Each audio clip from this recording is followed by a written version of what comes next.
माँ जी, मुझसे गलती हो गई कि मैं आपकी बात मानकर अपने मायके नहीं गई। बहू, लाओ तने को मैं तेल लगा देती हूँ। वैसे भी तेल लगाने के बाद तुरंत बच्चे को नहलाना नहीं चाहिए।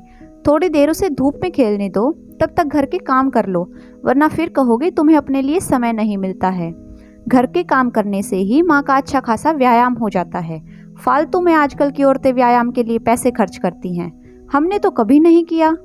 कृष्णा जी अपनी बहू सांची से कहती हैं। सांची अपने 40 दिन के बेटे को सासू माँ को देते हुए बोली, मम्मी जी, आपने वादा किया था कि अगर मैं यहाँ रही तो मुझे घर का कोई काम नहीं करना पड़ेगा।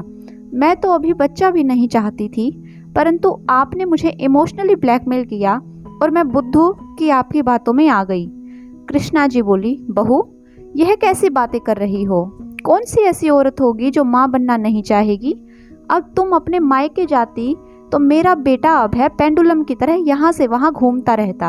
अरे, सही उम्र पर बच्चा कर लेने से औरत के शरीर को इतनी तकलीफ नहीं होती। 30 से 40 के बाद औरतें बच्चे करती हैं, फिर अपने वजन को घटाने के लिए लाखों पैसे खर्च करती हैं। सांची बोली, वह सब तो ठीक है, पर मेरे आराम का क्या? मैंने गलती कर दी जो आपकी बात मान ली और अपने मायके नहीं गई। आप किसी न किसी बहाने मुझे काम में उलझाए रखती हैं। मुझे याद है, मेरी दीदी की डिलीवरी के बाद कितने महीने तक वह कोई काम नहीं करती थी और ठाठ से मायके में रही। बच्चा संभालने लायक हो गया तब अपने ससुराल गई। मैंने आपकी बात मानकर अपने ही पैरों पर कुल्हाड़ी मार ली।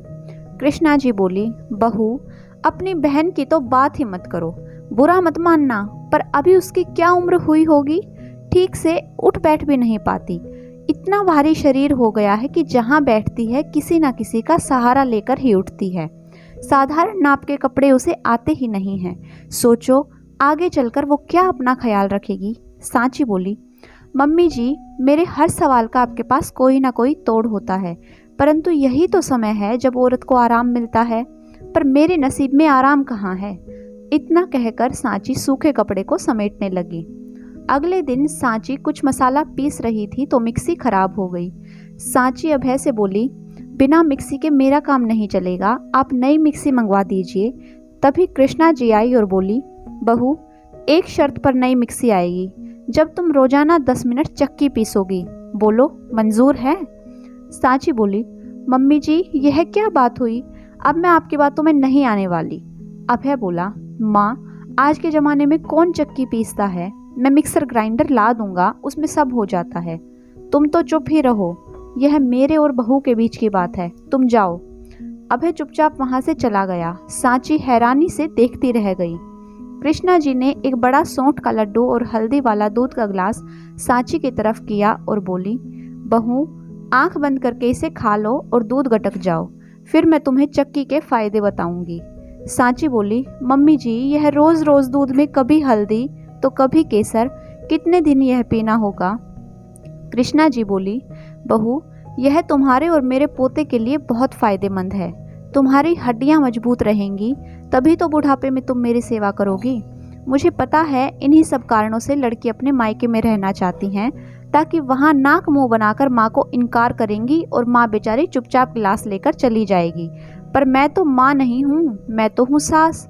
तो चलो जल्दी से पी लो। सांची बेचारी सोचने लगी, जब ओखली में सिर डाल ही दिया है तो मूसल से क्या डरना, और उसने आंख बंद करके पूरा गिलास दूध पी लिया।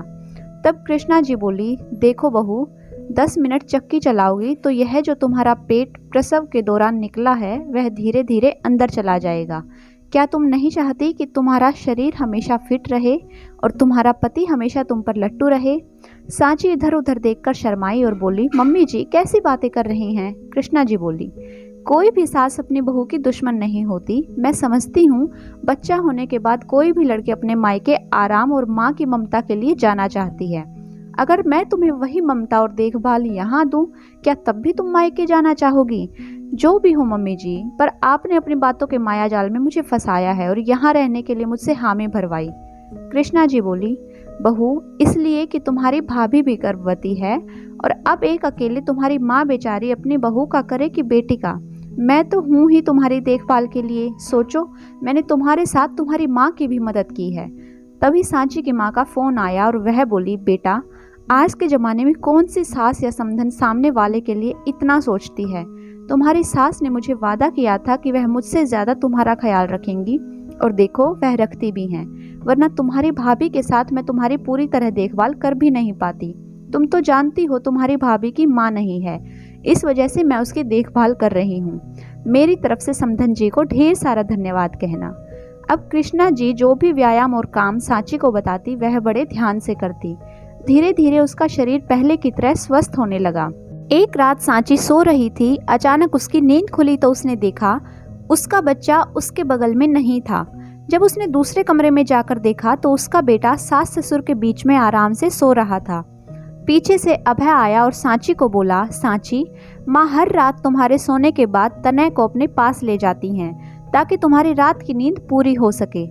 उन्होंने मुझे बताने से मना किया था, इसलिए मैं तुम्हें कुछ नहीं कहता था। अभय ने बताया, माँ को बेटी की बड़ी चाहत थी, इसलिए वह अपनी सारी ख्वाहिश तुम पर पूरी कर रही हैं। यह सब सुनकर सांची की आंखों में आंसू आ गए। अगले दिन कृष्णा जी के बिना बताए सांची चक्की पीस रही थी तो कृष्णा जी बोली, बहू इतना भी व्यायाम मत करो कि हवा में ही उड़ जाओ। अब मुन्ने का बचा हुआ काम तुम करो, मैं चली आराम करने। सांची मुस्कुरा कर बोली, नहीं नहीं मम्मी जी, आप अपने पोते को खुद संभालिए, मुझे तो इनके साथ शॉपिंग पर जाना है। अब मायके में बच्चा दादी के पास रहे या नानी के पास क्या फर्क पड़ता है। सांची मुस्कुराकर कपड़े बदलने चली गई तो कृष्णा जी पोते को दुलार करते हुए बोली, देखा तनय बेटा, तेरे माया जाल में तेरी माँ ने मुझे फंसा लिया।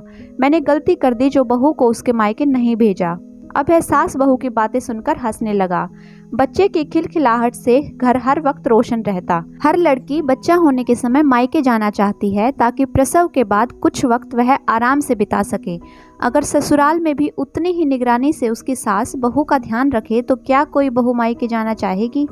अगर आपको आज की कहानी पसंद आई है तो वीडियो को लाइक कीजिए, शेयर कीजिए। साथ ही ऐसी ही मज़ेदार कहानी सुनने के लिए और चैनल पर जुड़े रहने के लिए चैनल को जल्दी से सब्सक्राइब कर लें। Thanks for watching.